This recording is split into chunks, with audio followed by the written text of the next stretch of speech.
is Boxing Nation.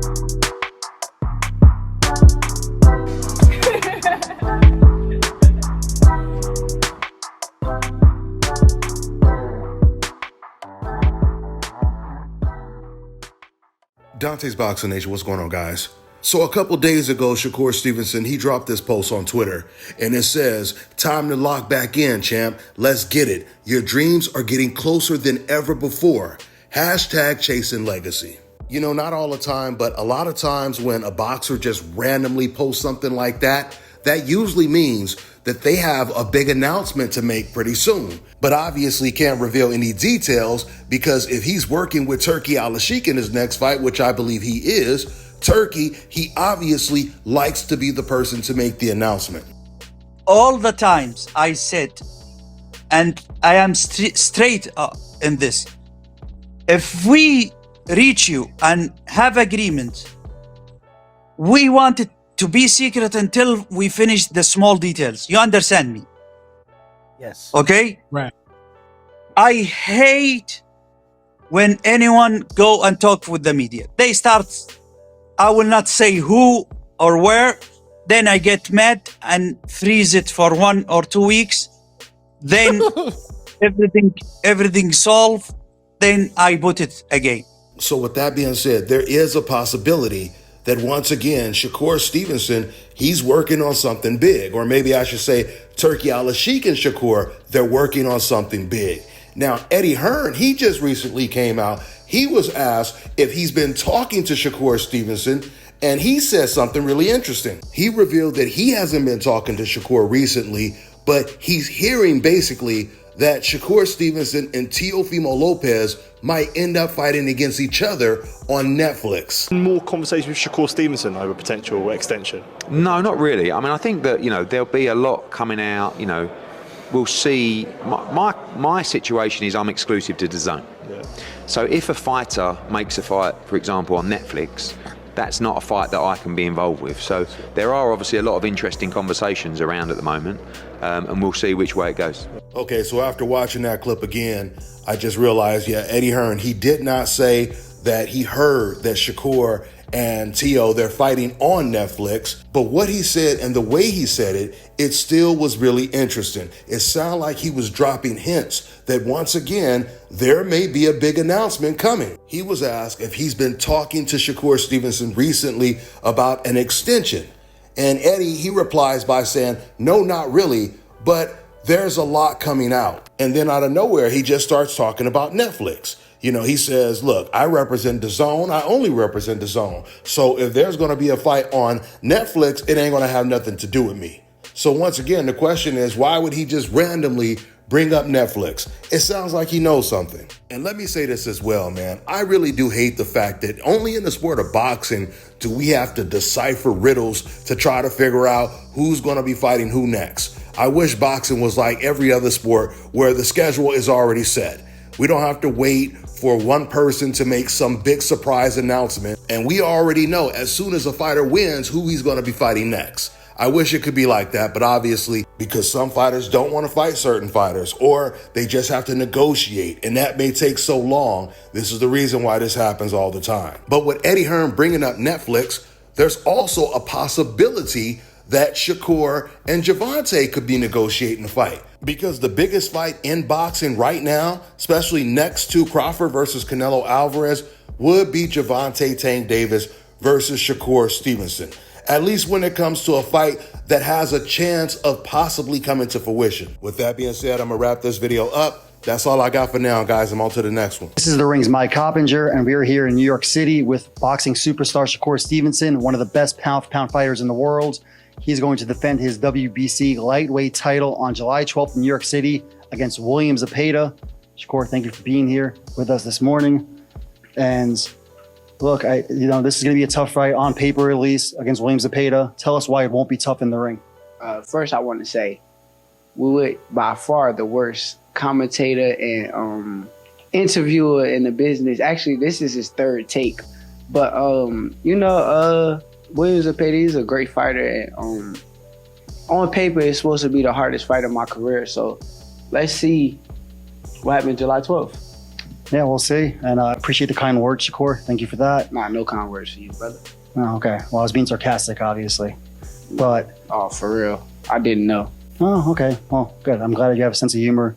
But in the ring, William Zapeda likes to bring the pressure, volume puncher, great body puncher, and physically strong guy.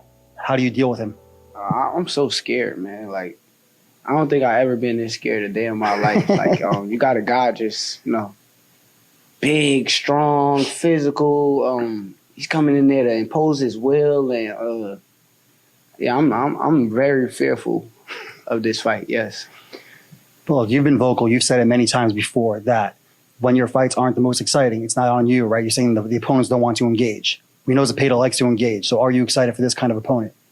I mean, we'll see. These guys engage with other people, but they see me and they do something different. But William Zapeda is a hell of a fighter once again, and he's coming in there to. He said he's gonna stop me by the 10th round. So He said that. yeah, that's exactly what he said. So let's see.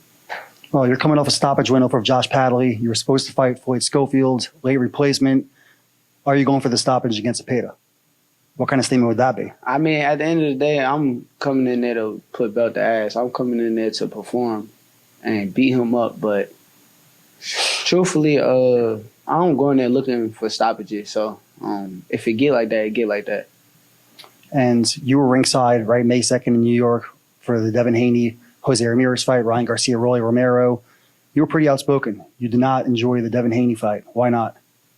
I said that? No, that was you. You said that. No, you said it on Twitter. You said it wasn't a good fight, and you're going to show a good fight. No, I said that y'all gonna see something way better July 12th. That's what I said. Okay, fair enough. I got you. You can't put words in my mouth. All right, thank you for the correction. I appreciate it. Y'all reporters be doing a lot, man. Y'all gotta chill, man. But July 12th is gonna be a better show. I feel like you got me on that card, and I feel like I'm better than every last fighter that was on that card. So. Fair enough. I know that we have two main events on July 12th. Shakur Stevenson, of course, William Zapeda, and then Berlanga against Hamzat Shiraz. I know you feel that your fight is better. Why? I mean, it's a doubleheader, Egger my brother, so I ain't gonna say nothing bad about him. I do feel like my fight is the tougher and better fight. But my fight is actually a tighter fight too, so it kind of like makes sense. But at the end of the day, we in New York, and this is hometown, and it should be a fun event.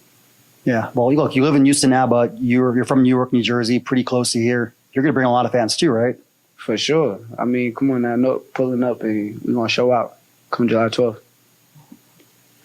William Zapeda, this fight is a fight that fans have been calling for years, and you've been calling for the fight as well on Twitter, on social media. Why is this a fight that you like?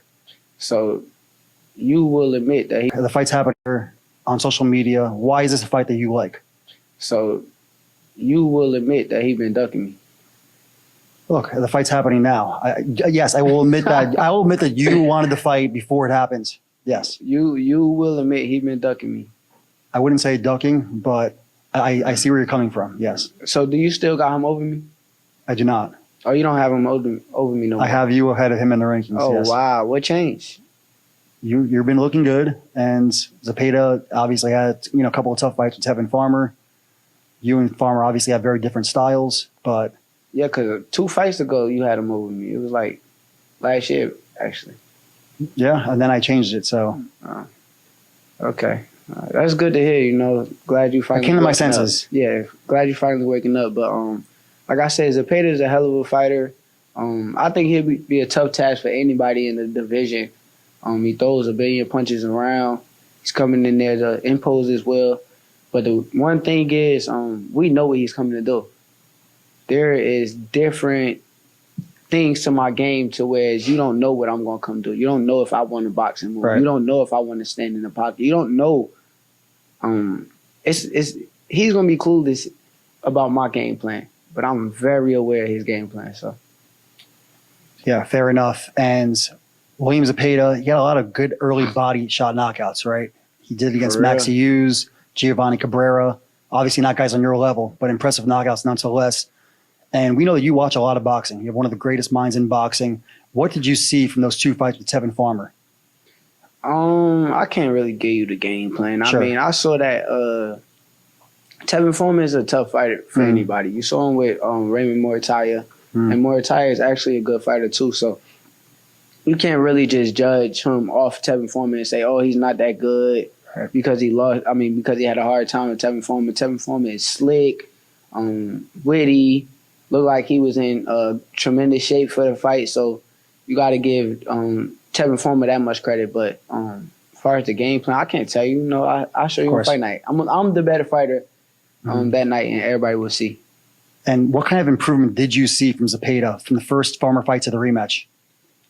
He just imposed his will a little bit earlier. He didn't wait the first 2 rounds. He started in round 1, 2, 3, and that's the only difference that I seen. But there's no difference the way Zapeda fights. Zapeda is gonna come the same way that he been coming his entire career. And honestly, it's hard to deal with for a lot of people, but July 12th won't be that.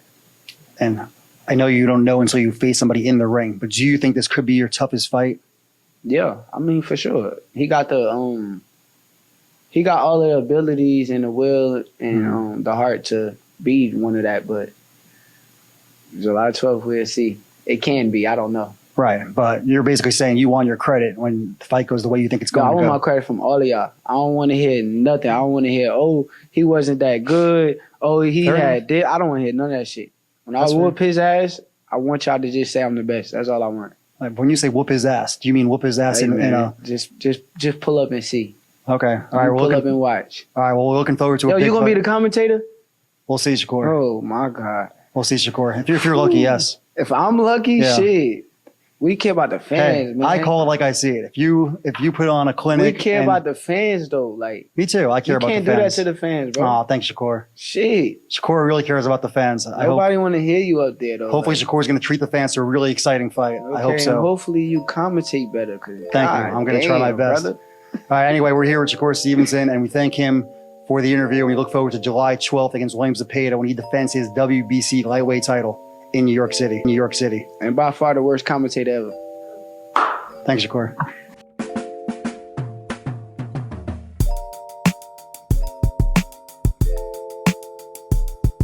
All right, now check this out, guys. If you're looking to repair eczema scars, burns and bruises, dark spots and blemishes, the fever blisters, diabetic ulcers, this right here is the perfect product for you guys. It's called Elo Diki Face and Body Oil. Athletes and top-ranking boxers, they're also using it after training to reduce swelling, inflammation, and to ease the pain. So get yours today. Go to elodiki.com, like them on Facebook, and follow them on Instagram. Let me tell you guys about Issa Israel Law Firm. It is a full-service legal practice based in Denver, Colorado, an emerging hub for combat sports and high-altitude training. If you're a fighter inside or outside of the ring and you need a law firm you can trust to fight for you, visit thefighterfirm.com or email help@iilawfirm.com. Legal representation is usually limited to plaintiffs or defendants in Colorado, but iFirm can help anyone in the world with trademarking their business name, logos, and U.S. immigration issues. This brother has been my attorney for a while and helped guide me through all kinds of business and civil issues, so make sure you guys go to thefighterfirm.com.